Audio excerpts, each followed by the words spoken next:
Hola, bienvenidos a Entre Semana, donde vemos temas relevantes a la luz de la palabra de Dios. Terminamos nuestra serie sobre María conversando sobre su impacto. ¿Qué enseña la Biblia al respecto? ¿Qué dice la tradición histórica?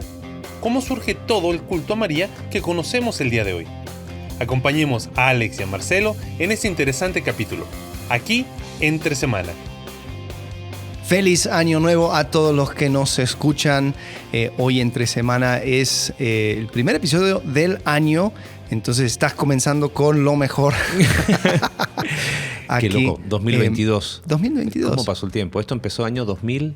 Vamos a cumplir 2 años ahora, sí, 23 de enero, sí. Cumplimos 2 años. Ya tuvimos el episodio 100. El episodio 100. Para los 2 años no vamos a hacer nada. Se recibe todo tipo de invitaciones a comer, nada más. Ajá. Eso es lo único que podemos celebrar. Una cosa que sí puedes hacer para echarnos la mano. Sí. Spotify acaba de permitir que tú le pongas que el rating. ¿no? Ajá. ¿Cuántas estrellas le pones? Cuántas estrellas y todo. Entonces, la idea no es para que nos sintamos mejores acerca de nosotros mismos, pero al tener un puntaje mejor o mayor, hay mayor distribución. O sea, sí. Spotify dice, esto debe ser algo que a la gente le gusta y lo pone frente a más personas. Sí, y siendo bien honestos, lo hemos dicho muchas veces, no estamos persiguiendo eso, todo lo contrario, sino tiene que ver con visión de reino. O sea, sí. si esta pequeña herramienta puede llegar a más personas de las que ya está llegando, sería genial. Así que si hoy mismo, es más, yo que ustedes pausaría la reproducción en este mismo momento. Aquí vamos a esperar. Claro, que te esperamos.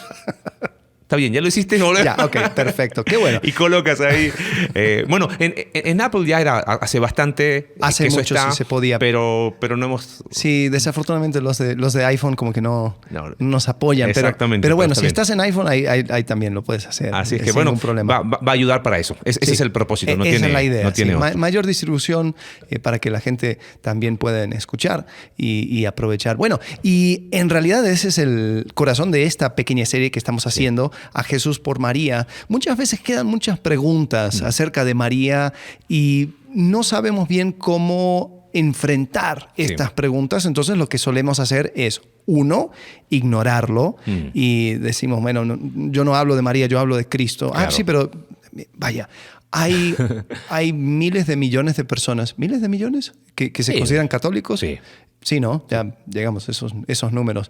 Y tienen como María como una figura central, claro, importantísimo acerca de su fe. Entonces, tratar de hablar acerca de Cristo y la fe que tenemos basada en la Escritura y ignorar a María sería necedad. Está para eso con una mano, o sea, más en un contexto latinoamericano. Sí. O sea, no podemos decir, no, yo no quiero hablar de esto. Sí, pero en todas las ciudades hay un templo que tiene como figura central, María. Sí. Entonces, y de alguna manera históricamente somos medios primos. Entonces es como que, ¿qué pasó en el camino? Hablamos de eso en algún momento, ¿no? Bueno, y hoy vamos a tocarlo un poco más porque la primera hablamos acerca de la fe de María, y después hablamos de las dudas de María, hablando acerca de que ella era una mujer humana y tenía sus dudas y cómo es que también sus otros hijos rechazaban a Jesús. Sí. Y hoy vamos a hablar acerca del impacto de María. Y quizás antes de seguir, ya que tenemos el gentil auspicio de Iglesia Conexión Vertical, esta misma serie la llevamos en la iglesia. Correcto. Entonces, si alguien está interesado en seguir profundizando, puede buscar el mismo Spotify, Iglesia Conexión Vertical,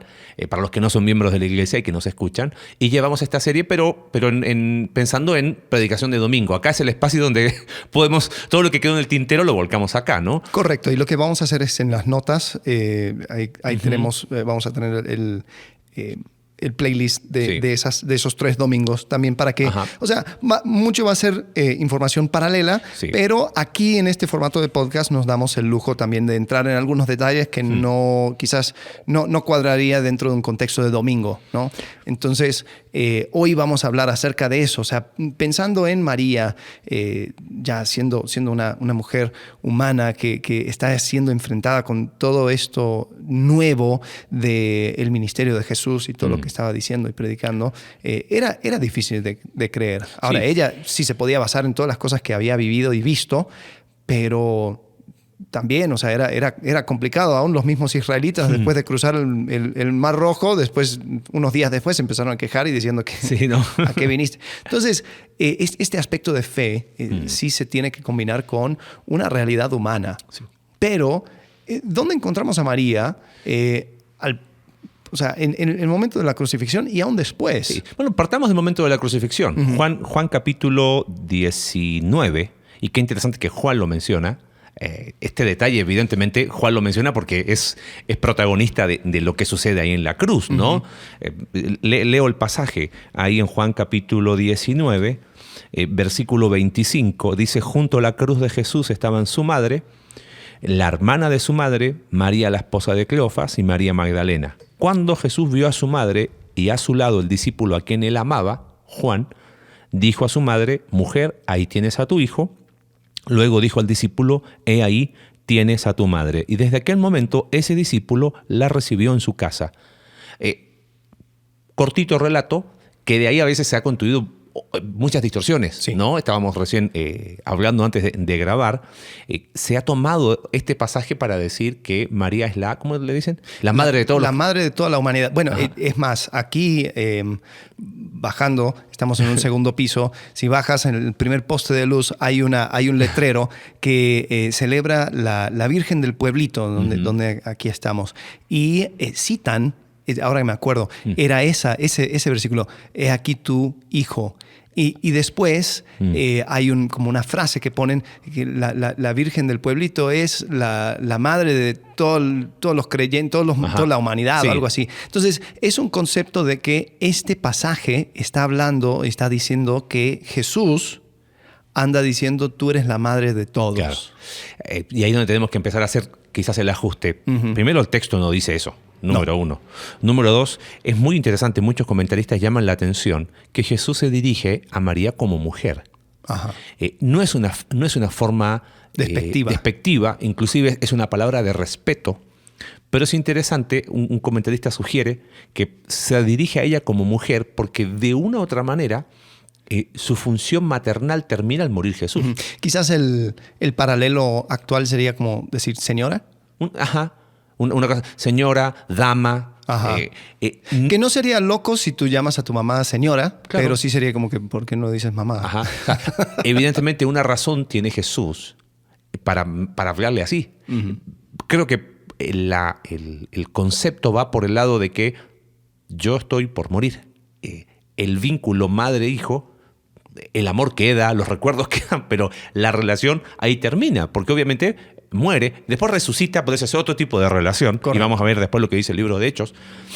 Y lo que está haciendo Jesús con Juan es simplemente cumpliendo con la cultura de Medio Oriente, donde los hijos velaban por sus padres en una edad así. Sí, y aún si tú unes eso con la teoría de que Juan era primo de Jesús. Esto lo sacan de los textos paralelos de quienes estaban al pie de la cruz. Porque tú leíste una donde decía María, la hermana de María, María, la esposa de Cleofas. En otro habla de María, la esposa de Zebedeo y otras personas. Entonces dice, ¿y esta quién es la esposa de Zebedeo?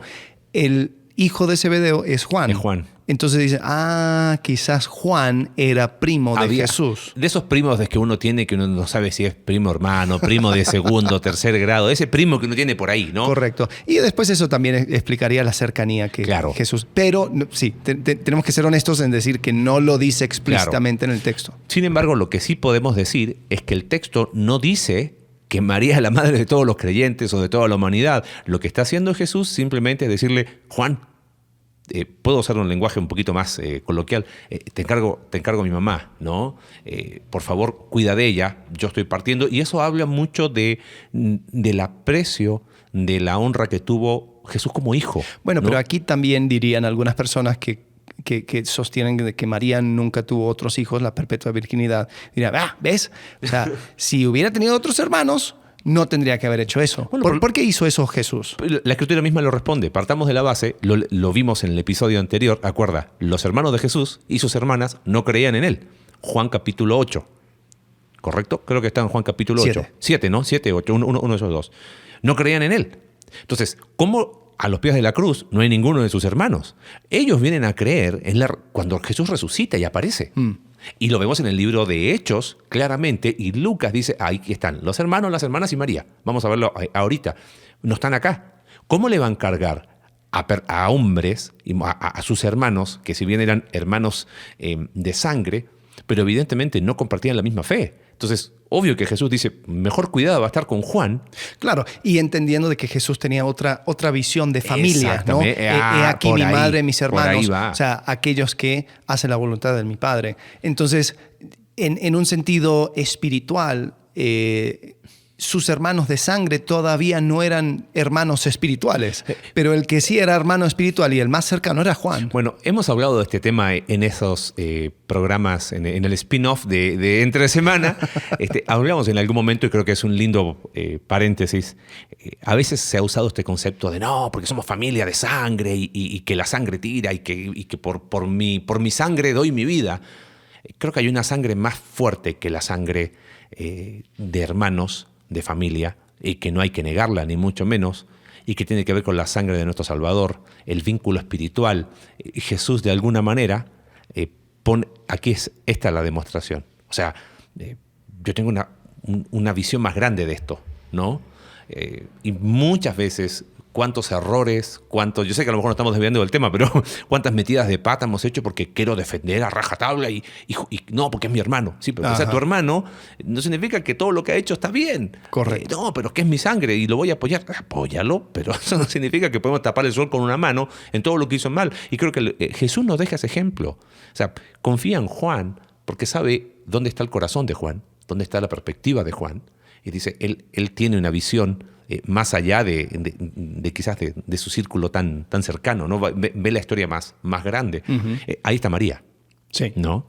Y creo que la presencia de María marca ese impacto pensando en lo que decías en el episodio anterior y hace ya varios domingos que predicaste sobre las dudas. El hecho de que ella esté a los pies de la cruz marca esa fidelidad a su Salvador, ¿no? Uh-huh. O sea, quien estaba muriendo no solamente era su hijo, era su Salvador. Lo vimos en Lucas, ¿no? Bendice mi alma al Señor y se regocija en Dios mi Salvador. Creo que un valor clave de María y quizás el impacto que pudo tener después fue porque estuvo hasta el último día. Claro, y tampoco es para decir que María tenía todo claro en ese momento. O sea, uh-huh. Tampoco era como que yo recibo a Jesús en mi corazón pero sí hay una fidelidad ahí a decir, ¿sabes qué? Yo aquí voy a estar porque lo que implica esto es demasiado grande. Entonces aquí voy a estar. Y la ves a ese lado de la resurrección y al otro lado también, después de haber a Cristo resucitado y después de que Cristo asciende en Hechos capítulo 1, uh-huh. Versículo 13, está hablando, bueno, o sea, desde el 12 dice, entonces regresaron a Jerusalén desde el monte llamado de los Olivos, y esto era el lugar donde asciende Jesús. Uh-huh. Dice, cuando llegaron, subieron al lugar donde se alojaban. Estaban allí Pedro, Juan, Jacobo, Andrés, Felipe, ahora sí están todos, ¿no? Sí. Tomás, Bartolomé, Mateo, Jacobo, hijo de Alfeo, Simón el celote y Judas, hijo de Jacobo. Todos en un mismo espíritu se dedicaban a la oración junto con las mujeres y con los hermanos de Jesús y su madre María. Entonces, ahí vemos a María con sus hermanos. Ahora sí creen. Ahora sí, pero porque ¿qué pasó en el medio? El Cristo resucitado. Sí. Es más, si vamos un poquito antes, Lucas y Hechos son escritos por el mismo autor, uh-huh. ¿no? Y hemos dicho más de alguna vez que leer Lucas y leer Hechos como un solo libro te aclara muchísimo el panorama. Sí. Mira ciertos detalles, no podemos sostenerlo, pero mira ciertos detalles del último capítulo de Lucas. Dice que el primer día de la semana, muy de mañana, las mujeres fueron al sepulcro. Llevando las especias aromáticas, encontraron la piedra, asustadas, se postraron. ¿Por qué buscan? Dice, entonces ellas se acordaron de las palabras de Jesús. Al regresar del sepulcro, les contaron todas estas cosas a los 11 y a todos los demás. Uh-huh. Ahora, fíjate, las mujeres, ¿quiénes eran? María Magdalena, dice Juana, María, la madre de Jacobo, lo que tú decías, y las demás que las acompañaban.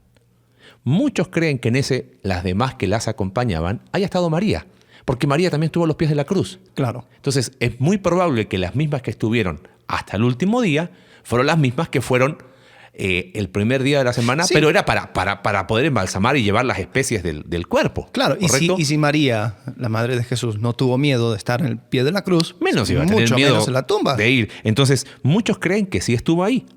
Ahora, pero a los discípulos el relato les pareció una tontería, así que no les creyeron. Entonces, muchos creen que ahí estaba María. ¿Qué hace Pedro? Dice Lucas, salió corriendo al sepulcro. Se asomó, vio solo las vendas del niño y volvió a su casa extrañado de lo que había sucedido. Aquel mismo día, 2 de ellos, y viene el relato de Camino de Emaús. ¿Okay? Uh-huh. Todavía estaban ellos hablando acerca de esto cuando Jesús mismo se puso en medio de ellos. ¿Quiénes son ellos? Si vamos al inicio, esas mujeres que vinieron, que se juntaron con los 11 y con todos los demás. Entonces, muchos creen que en el relato de Lucas 24 sí estaba María. Y una lectura detenida del texto es lo más probable. Y ahí donde aparece Jesús y dice, pasa a ustedes, aterrorizados creyeron que veían un espíritu. Y Jesús dice, ¿por qué se asustan tanto? Les preguntó, ¿por qué les vienen dudas? Miren mis manos y mis pies. Soy yo mismo, tóquenme, vean, un espíritu no tiene carne ni hueso, como ven que los tengo yo. Y ahí surge el clic y el mandato, ¿cuál es? Quédense en Jerusalén, ¿no? Ustedes son testigos de estas cosas. Ahora voy a enviarles lo que ha prometido mi Padre, pero ustedes quédense en la ciudad hasta que sean revestidos de poder de lo alto. De ahí pasamos al pasaje que tú leíste en Hechos, y es la conexión. Claro. ¿Y quién estaba ahí? Lo leíste, María, sus hermanos, sus hermanas. Entonces, bueno, no había como un mes entre ese... Bueno, los 50 días hasta Pentecostés. Correcto. Entonces, lo más probable es que en ese tiempo fue como... Pero empezó ahí, con la primera aparición de Jesús a ese grupo. Yo sé que no debo de cuestionar el proceder de Dios, pero me hubiera gustado escuchar un par de sus mensajes post-resurrección. Sí, ¿no? Es como que pasa así, como que, sí, y estuvo con nosotros tantos días, y después se fue. Pero algo hubo ahí. Sí. Y Lucas nos deja ciertas cosas. Fíjate, sí. Estaban aterrorizados. Claro. Y él dice, ¿por qué tienen miedo? Si aquí estoy, mírenme. Uh-huh. Evidentemente estaban ahí, como dijiste tú, fieles. Eso no significa que tenían todo el panorama claro, pero lo más probable es que María haya estado ahí. Y eso hace que aparezca en Hechos capítulo 1, ahora ya con los hermanos, con las hermanas. ¿Por qué? Porque vieron al Cristo resucitado. Y les dice, sean testigos, ¿no? Y creo que ahí es donde empieza el impacto que tú decías de María, porque la instrucción en Hechos capítulo 1, ¿cuál es? Ustedes van a recibir poder cuando venga sobre vosotros el Espíritu Santo. ¿Y eso incluyó a quién? A María. Uh-huh. Ahora, si María fuese la Madre de Dios, corredentora, Madre de todos los creyentes, no necesitaría el Espíritu Santo. Pero el Espíritu Santo viene sobre ella también. Por Correcto. inferencia que vemos en Hechos capítulo 1 y capítulo 2. Uh-huh. Sí, y bueno, el impacto de María creo que es muy grande. Ella estuvo detrás de la escena en muchas cosas. Creo que lo mencionamos anteriormente, donde se supone que mucha de la inspiración o mucho de la fuente que saca Lucas era de María, porque hay cosas que se narran o se cuentan desde la perspectiva de María en Lucas capítulo 1, capítulo 2. Cosas que, si bien, sí, Dios puede revelar y mostrar cualquier cosa, pero Dios, especialmente en Lucas, o sea, porque como él comienza Lucas diciendo, lo dice, sí. Yo fui y hablé e entrevisté a muchos testigos. Entonces, parece que Dios obró por medio de Lucas de esa forma. Y muchos piensan que el testigo de esos primeros años fue María. Sí. Entonces, o sea, él se sentó posiblemente y entrevistó a María, sí. Y cómo fue, y háblame. Eso no es especulación, ¿eh? Cuando hablamos es lo más probable es que eso es tradición histórica. Como es tradición histórica, no es Biblia. O sea, no podemos decir que fue, pero la tradición histórica sí tiene cierto peso en el sentido de que María cumplió Hechos capítulo 1, versículo 8. Solo que no hay un libro que se llama el Evangelio según María. ¿Entiendes? Sí. Y algo curioso, o sea, ya que estamos hablando de tradición histórica, la historia le pone a María viajando con Juan, yendo a Éfeso, muriendo en Éfeso. Y es interesante que en Éfeso, cuando tú lees el libro de Hechos, tú ves a Éfeso como un punto de partida para muchas cosas. Sí. Ahí estuvo Pablo enseñando por 3 años. Vemos a muchos de los líderes de la iglesia. Estuvieron en Éfeso. Aquila, estuvo Apolos.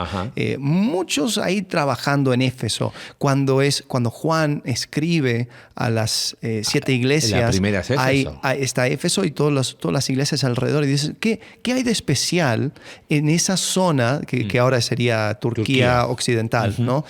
Ahí pegado a Grecia? ¿Qué hay de especial de Éfeso? ¿Qué hay de especial en esa zona? Bueno, yo creo que ahí es donde se empezaron a congregar y a juntar muchas de esas personas que estuvieron ahí presencialmente. Y cualquier persona de esa región donde estaban esas iglesias gentiles podían ir. Oye, me tomo un barco y visito a María. Me siento y tomo bueno, no era un café, bueno, no sé, pero un café turco. Y me tomo algo con María y platico. Bueno, y quizás ese concepto muestra que el impacto tiene que ver con el mandato de Jesús, ¿no? El ser testigos no significa, usando una expresión mexicana, el ser farol de todos los reflectores. Uh-huh. Evidentemente la pregunta pasa por qué pasó entonces en el camino, que de ser una testigo de un perfil muy, no sé si llamarle bajo perfil, o sea, no aparece en el texto de Hechos, sí, porque María, aparece ahí en Hechos capítulo 1 y nada más. Pero toda la tradición histórica, toda la inferencia leyendo el libro de Hechos, es que probablemente su testimonio en Éfeso haya tenido un impacto grande. Claro, y de eso, incluso en Corinto, cuando Pablo está escribiendo los Corintios y él habla acerca de todo lo que sucedió, que apareció Cristo, esto de 1 Corintios 15. Apareció a Cefas, luego los 12, después se apareció a más de 500 hermanos a la vez, la mayoría de los cuales vive todavía, aunque algunos han muerto. Entonces era como que, esto es un libro abierto. Claro. O sea, no, esto no es secreto, esto no es una cosa, o sea, tú ve, busca, habla. Y creo que entre ellos estaba María. Uh-huh. Entonces, es increíble pensar qué privilegio habrá sido por esa primera, tanda, esa primera generación de creyentes, aún gentiles, ¿no? Porque a veces uno piensa, los gentiles, o sea, estaban viniendo de otra cultura, otra forma de ver las cosas, otro contexto. Ahora llegar a Cristo quizás era muy difícil ir cambiando paradigmas, pero Dios en su gracia les regaló personas como María, claro, y como los otros testigos que podían decir, no, yo estuve, si quieres nos sentamos y te cuento. Y no me quiero ir por las ramas, pero eso es lo que explica por qué los evangelios no fueron esa bitácora que se fue escribiendo en el mismo tiempo, se escribieron años después. Uh-huh. ¿Por qué razón? Porque recuerda que estos primeros creyentes, al ser judíos, su mayor peso es la tradición oral. Entonces, eran las historias que se contaban de boca en boca, uh-huh, pero ¿quieres ir a escucharla? Allá está Juan, allá está Pedro, allá está María, allá está tal, ahí está tal. Y empezó esa tradición oral y muchos, la teoría más aceptada hoy es que fueron muchas fuentes, algunas más con mayor peso, le han puesto hasta nombre ahí, pero fueron muchas fuentes las que dieron lugar a los evangelios, y eso hace que los evangelios no se contradigan, sino que se complementan. Eso se llama evangelios sinópticos, ¿no? Porque Mateo, Marcos y Lucas tienen una misma una visión similar. Juan es distinto porque se escribe con otros propósitos. Pero ¿por qué razón? Hay relatos que a veces uno dice, oye, pero no son exactamente iguales. Claro, porque fue nutrido por muchas fuentes, pero se complementan perfectamente, no se contradicen. No es que Mateo dice una cosa y Marcos dice una cosa totalmente contradictoria. Y eso es por la multitud de fuentes, y una de esas muy importante fue María. Ahora, ¿qué pasó en el camino? Que terminamos... Claro, ahí tenemos que meter un poco en historia, porque ¿no? Desafortunadamente María sigue teniendo un impacto, pero la figura ahora de María termina siendo una cosa que nos aleja de el concepto verídico y bíblico. Entonces es como que hay que ir quitando capas que se fueron poniendo en la historia. O sea, pero ¿cómo se fueron poniendo? O sea, ¿de qué manera llegamos a una María diosificada, una María intocable, una María que en muchos círculos tiene aún más peso que Jesucristo? Es muy simplista decir que hay una sola razón, ¿no? Yo creo que aquí tenemos que hablar mucho de historia, pero podemos dejar algunas cosas como para ir, como dijiste tú, ir abriendo esas capas, ¿no? Tenemos que pensar, en primer lugar, que una de las cosas que fue clave aquí fue cuando la iglesia se vuelve institucional. Los historiadores le llaman la iglesia imperial, ¿no? Que no fue con Constantino. Constantino habla del edicto de tolerancia. Vino unos 50, 60 años después con hacer del cristianismo la religión oficial del Imperio Romano. Porque piensa este cambio brusco. He sido un pagano, he seguido mi religión romana, culto a Júpiter. Ajá, sí. Y ahora, por decreto, soy cristiano. Uh-huh. Y está todo bien. Pero ¿cómo hago para cambiar mi cosmovisión? Ahí no cambió nada. Ahí fue un decreto y nada más. Claro. Entonces, la mayoría del Imperio Romano trae un trasfondo de religión romana. La religión romana era la religión, ¿cómo se llama? El paganismo griego con nombres latinos, cuya tradición la empezamos a rascar y llegamos históricamente a Babilonia y bíblicamente al mismo lugar, sí. Babilonia y Babel, ¿no? Y con Augusto César empezamos a tener el culto a los emperadores. Uh-huh. Entonces también había esa mezcla de, si se podría decir, de iglesia y el Estado. Claro, hasta el punto que el Estado ahora era Dios. O sea, de una forma literal, sí. Porque el emperador era Dios. Era Dios. Total, y lo que decía el emperador era palabra de Dios. Uh-huh. Y ya para Calígula, Calígula se declaró Dios en vida, porque antes era, bueno, cuando muere se vuelve Dios. Ajá. Entonces con Calígula era como que, no, me adelanto a eso, ahora soy Dios.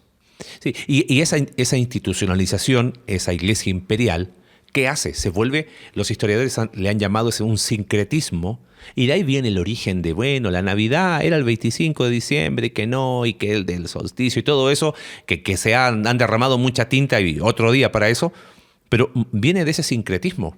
Entonces, en ese sincretismo, la mayoría de las religiones en Oriente tenía una consorte femenina. Uh-huh. Es más, vamos al Antiguo Testamento, y el gran ídolo de Israel fue Baal. ¿Quién fue su consorte femenina? Astoret. Vamos al culto en Babilonia, lo mismo. Vamos al culto, el imperio que siguió, persa, lo mismo. Cuando llegan los griegos, o sea, siempre hay una consorte femenina. En el cristianismo bíblico no lo hay. Ahora, piensa esto, ¿cómo hacen personas que toda la vida han tenido una forma de creer y ahora le dicen, ahora estamos hablando de la iglesia imperial, ojo, no, ya no eres, ahora te llamas cristiano. Ok, ¿y qué puedo hacer? Haz lo que quieras, vas al mismo lugar, simplemente sumaron un dios más a la chorra de dioses que tenían. Sí. Y ya, bueno, esa estatua ya no es de Júpiter, ahora es el apóstol de Pedro. Claro. Y esa no es Afrodite, o sea, ponle un velo y es María. Sí. O sea, era una forma de ir y, bueno, uno podría hablar acerca de la expansión de la Iglesia Católica incluso a Latinoamérica. Era la forma de hacerlo. O sea, ¿cuáles son tus dioses? Tal. Ok, bueno, mira, este es equivalente a tal. Sí. Este es equivalente a tal otro. Y así se fue, ¿cuál es el término para eso? Sincretismo, ¿no? Sincretismo, se fue mezclando. Y ahí tenemos que entender que era cristianismo en ese momento. No se llamaba el concepto que entendemos hoy como Iglesia Católica Apostólica Romana. Eso viene posterior cuando en el año 494 o 96 que cae el Imperio Romano y donde la figura central, lo explicamos eso en la clase de Historia de la Iglesia de la Escuela Bíblica, si te interesa, escribe ahí, escribe a la Iglesia Conexión Vertical y para tenemos que dar grabado toda esa clase. La figura que empieza a destacar es la del arzobispo de Roma. Uh-huh. Recuerda que lo que hizo Constantino, llevar la capital del Imperio Romano a Bizancio, a lo que es Constantinopla, hoy Estambul, hace que la figura más poderosa viene a ser ahora el arzobispo de Roma. ¿Qué mantiene unido a ese imperio que se vino abajo de adentro hacia afuera? Este cristianismo imperial. Ahí es donde quizás podemos trazar un poquito el concepto de esta es la Iglesia Católica, ¿no? Universal, apostólica, porque había que ir para atrás, pero es romana. Uh-huh. Y ahí empieza y llega a su edad de oro en la Edad Media, año 1000, 1200, y está la degradación ¿Qué viene? Estamos hablando que son procesos que duran cientos de años. Vienen los primeros movimientos reformistas, el año 1100, con los valdenses, 1200, Wycliffe, John Huss, 1300 y algo, hasta que llega Lutero. Prendió una chispa, pero había gasolina regada en toda Europa. Pero bueno, nos devolvemos. Eso explica un poco qué pasó. Esa sería una. Y otra, porque en el credo apostólico es que dice María, Madre de Dios. Creo que es el credo de los apóstoles. Uno de los credos que hay por ahí. Uno de los más antiguos. De los más antiguos. Se habla de María, nació de María, Madre de Dios. ¿No? Muchos... Ese concepto se empezó a distorsionar y Carlos dice, mira, van ahí y se busca, dice, sí, dice ahí en los primeros 300 años, una de las oraciones que tenían era María, Madre de Dios. No me quiero ir mucho por las ramas, pero ahí ayúdame un poquito recordando algunas cosas.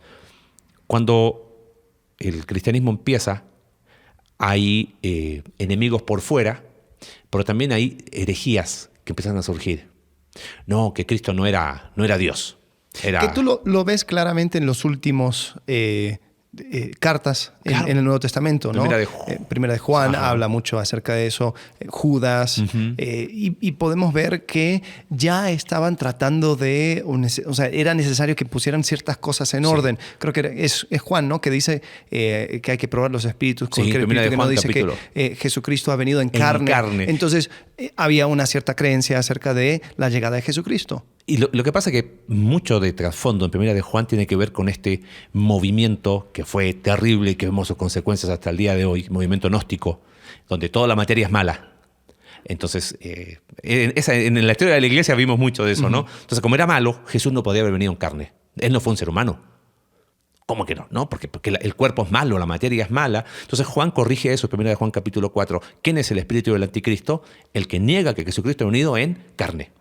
Entonces, empiezan las discusiones posterior, año 250, 300, dice, a ver, ¿cuántas Cristo era 100% Dios? Y ahí surgió, sí, el concepto de unión hipostática, que alguna vez se ha escuchado por ahí, viene de esa idea. Jesucristo 100% Dios, 100% hombre en una persona. Entonces después surgió otra pregunta.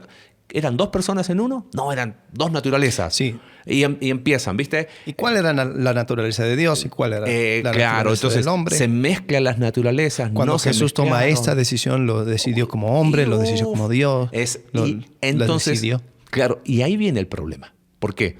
Porque en ese contexto hubo una discusión, ahí creo que es el concilio de Éfeso, uno de esos, si tenemos por ahí la fecha, si no, la podemos buscar después. Estamos hablando acerca de la divina maternidad. Ándale, de donde habla del Cristotokos y Theotokos, creo que es... Dice, realizado en Éfeso, decretado como 431. 431. Sí. Entonces, hay un hombre que dice, no, María fue la madre de Jesús, de Cristo, desde el punto de vista humano. Entonces usa una palabra griega, Cristotokos. Ok. Pero después viene lo otro y dice, ok, si decimos eso, estamos diciendo que Jesús fue Dios antes, después dejó de serlo y después volvió a ser. Claro, o sea, la idea siendo de que cuando Jesús llega a la tierra, ya deja a... Y algunos hasta usan otros pasajes para decir, dejó a un lado su divinidad al ser hombre y después como que lo volvió a tomar, ¿no? En eso. Y eso crea un problema. Porque entonces, no estamos separando la divinidad de Cristo. Entonces, no se puede separar. Exactamente. ¿Desde qué momento fue Cristo Dios? Y bueno, o sea, hay otras teorías acerca de como que Cristo fue, Jesús más bien, fue elegido como el Cristo. Es decir, Jesús fue un hombre normal y algunos apuntan al bautismo de Jesús. Entonces, cuando el Padre dice, este es mi Hijo, síganle a Él o escúchenle a Él, es como que ahora Jesús obtuvo su apellido, Cristo. Entonces no es solamente Jesús, es Jesucristo. Entonces eso haría de María madre de Jesús solamente. Pero para combatir eso, dijeron, no. María es madre de Dios. O sea, desde que fue concebido, Jesús fue Dios. Fue Dios. Entonces, si ellos decían que María era la madre de Cristo, solamente desde el punto de vista humano, estaban negando que Jesús era Dios. Entonces, para afirmar la deidad de Jesús, que era lo que se estaba, era la herejía en ese momento, dijeron, bueno, la pregunta era así, ¿Jesús era Dios? Sí. Por lo tanto, ¿María era madre de Dios? Sí. Pero no porque se dijo que María era madre de Dios, sino el contexto era para afirmar la divinidad de Jesús. ¿Entiendes? Sí. El tema nunca tuvo que ver con María. María era secundaria aquí. María era secundaria. Tenía que ver con en qué momento se puede considerar a Jesús de Nazaret, la figura histórica, Dios. Y la respuesta es desde su concepción. Sí, porque siempre fue Dios. Siempre fue Dios. O sea, nunca dejó a un lado su divinidad. Aún antes de tomar forma era Dios y simplemente tomó forma humana, pero siguió con su divinidad. Exactamente. Jesús añade a su naturaleza divina la naturaleza humana.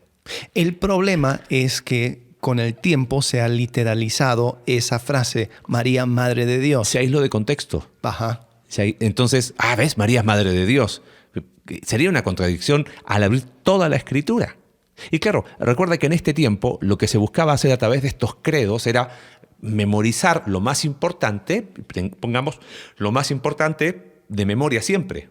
Y repitámoslo para que no se nos olvide. Entonces, Madre de Dios tiene que ver, entendiendo el contexto, muy bien lo dijiste, María aquí era personaje secundario. Aparece porque, claro, se quería marcar lo que dice Gálatas capítulo 4, ¿no? Que cuando vino el cumplimiento del tiempo, Dios envió a su Hijo, nacido de mujer, nacido bajo la ley. Ajá. Ese era probablemente un himno primitivo. Claro. Entonces, Jesús... Es como cuando uno está en biología básica y está memorizando de que la mitocondria es el motor de la célula. Exactamente. Pero después si una persona dice, ay, es el motor, ¿y cómo es? ¿Y cuál es la batería de la célula? ¿Y dónde está la gasolina de la célula? Sí, entonces, o sea, permite suficiente tiempo, claro. Y lo que antes era simplemente una forma para ir resumiendo un tema mucho más complejo, se hizo una doctrina en sí mismo. Entonces, fíjate, contexto. Primero, todo lo que explicamos de contexto, de trasfondo, del sincretismo que sucedió cuando la iglesia se volvió imperial o cuando se institucionalizó. Sumado a que en aquel momento la gran discusión tenía que ver con la deidad de Jesús, saco esto de contexto, pongo 2, 3 ingredientes más y ¿sabes lo que termino teniendo? La mariología que vemos hoy. Claro. ¿Viste? Entonces, no significa que siempre fue así. Y claro, pegó. Y mira las interacciones interesantes. Escuchaste hablar de la Virgen de Fátima. Sé que me voy aquí de tema, ¿no? Pero está en Portugal. Okay. Famosa Virgen de Fátima, las apariciones. Es una virgen morena. Y Fátima fue una de las hijas de Mahoma. Entonces, le añaden el nombre porque, claro, empieza a haber una mezcla a medida que, recuerde que los musulmanes surgen en el año 600 después de Cristo y empieza a ver, oye, estos que estamos teniendo problemas, pero busquemos formas en que se puedan unir. Empieza a haber una institucionalización, un culto que no tiene sustento bíblico, pero no es que, el primer papa lo que hizo, no, fue algo que se fue dando producto de lo que fuimos explicando recién. Contexto de las herejías que había ahí, contexto de la institucionalización de la iglesia y otras cosas más que fueron surgiendo. Y hoy vemos en ciertos círculos católicos donde hay una mariología excesiva y también hay otros círculos católicos donde María ni aparece. Y mucho depende a veces del párroco de ¿cómo se llama? Del templo y donde muchos dicen, oye, no, María no le damos más de lo que debería ser. Uh-huh. Pero no es la generalidad, lamentablemente. Sí, y la verdad esa manera de ir expandiendo ha sido, bueno, incluso la Virgen de Guadalupe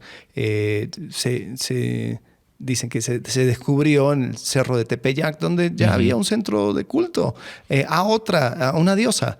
Entonces era una forma muy, no quiero decir práctico, diría, práctico para expandir ese concepto. Claro. El problema es de que venía con tantas astillas de que ya cuando llegamos a lo que hoy se conoce como la creencia oficial católica de María, fueron agarrando todas esas cosas a tal punto donde distrae realmente a lo que es ese ejemplo de María y cómo es que ella, si solamente tomas lo de la Escritura, ves que ella apunta claramente a Jesús. Y es lo que hemos hablado de que empezamos esta serie. Es más, lo mencionaste creo en el primer episodio, cuando hablabas de los dogmas marianos fundamentales, son deductivos. O sea, ok, si tenemos esto, entonces otro. Claro, sí. si María siempre fue virgen, por lo tanto, y Jesús nació sin pecado, entonces María también fue sin pecado concebida. Ok, ¿cuándo surgió eso?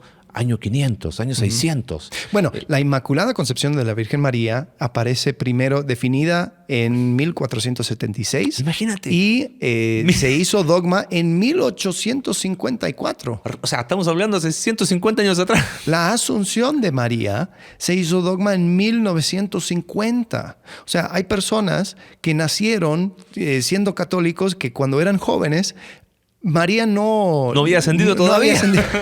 O sea, y ojo, no lo decimos en términos despectivos, sino que si uno va a la historia, te das cuenta que tuvieron que establecer como dogmas, y ahí es donde viene la pregunta, ¿para qué?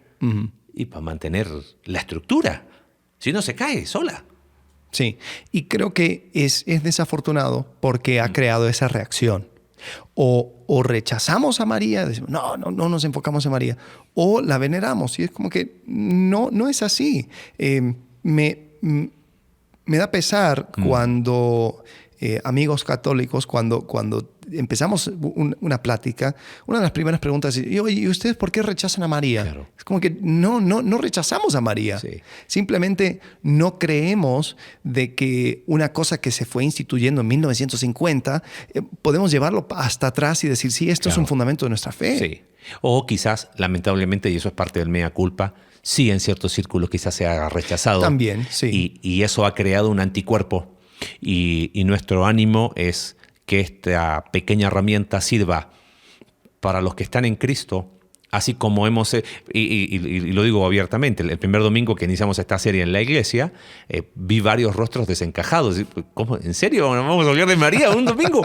O sea, hacemos series de la fe de Abraham y wow, la vida de David y un hombre conforme al corazón de Dios, pero hablamos a hablar de María, es como que de inmediato, como que... genera algo como, espérenme, si se supone que nosotros no hablamos de María. Eso está mal, ¿no? Porque así como Abraham, David y los grandes hombres de Dios y mujeres de Dios del Antiguo Testamento fueron de ejemplo, los del Nuevo también, y en los del Nuevo hay que incluir a María. Como hablamos de Pedro, como hablamos de Pablo, como hablamos de Bernabé, etc. Aprender, sí. Imitar su fe, aprender de sus dudas y ver aún lo que dijimos hoy, el impacto, ¿no? Que fue capaz de ser testigo, donde el foco y el reflector no fue ella, ¿no? Sino fue Jesús. Pero tampoco significa que el otro extremo está incorrecto, está correcto, y explicarlo ahora responde a que quizás si nos escuchas y a lo mejor has tenido una veneración, una inclinación en tu trasfondo católico, o a lo mejor a quien nos escuche, ¿no? Dice, oye, en realidad sí, me hace sentido abrir la Biblia y ver qué dice ella de María, y nos va a llevar, como dijiste muy bien, a un solo lugar que es Jesús. Y es donde se hace la diferencia, ¿no? Y ese es un poquito el corazón de lo que queríamos hacer en estos 3 episodios. Sí, y en las notas tenemos también un vínculo que armamos donde aparecen todos los textos en la Biblia que hablan de María. Entonces, si tú quieres investigarlo por tu propia cuenta, ahí ve a las notas de este episodio y vas a encontrar ese vínculo, y ahí van a abrir todo. Y la verdad, o sea, te vas a sorprender de que no es realmente tanto como uno pensaría si María realmente fuera todo lo que dice la Iglesia institucional católica. Por eso hicimos 3 episodios, no pudimos hacer más. Pero también te vas a dar cuenta en qué contexto ella se encuentra y qué es lo que está sucediendo. Y si nosotros creemos de que la Biblia es la palabra de Dios y que si lo que quiero aprender acerca de quién es Dios y todo es aprender de la Biblia. Si hay otras personas que hablan y todo, es simplemente agregar o dar claridad a lo que ya dice la Biblia. No podemos inventar lo que la Biblia nunca sostuvo. Entonces ahí eso lo tenemos como herramienta. Y bueno, o sea, la petición aquí es la honestidad, Sí. la honestidad intelectual. A decir, a ver, ¿quién era María? ¿A quién apuntaba? ¿Y cuál es realmente el corazón de este mensaje acerca de Cristo? Así es. Así que bueno, esperamos haber sumado un granito de arena y nos vemos en todo este año que está recién empezando, y gracias por seguir siendo parte de lo que Dios hace a través de la iglesia con este podcast. Muy bien. Gracias. Feliz año nuevo. Hasta luego. Gracias por acompañarnos en un capítulo más de Entre Semana. Recuerda que puedes seguirnos a través de nuestra página web, Iglesia Conexión Vertical /Entre Semana, Spotify, Apple Podcast y Google Podcast. Hasta la próxima.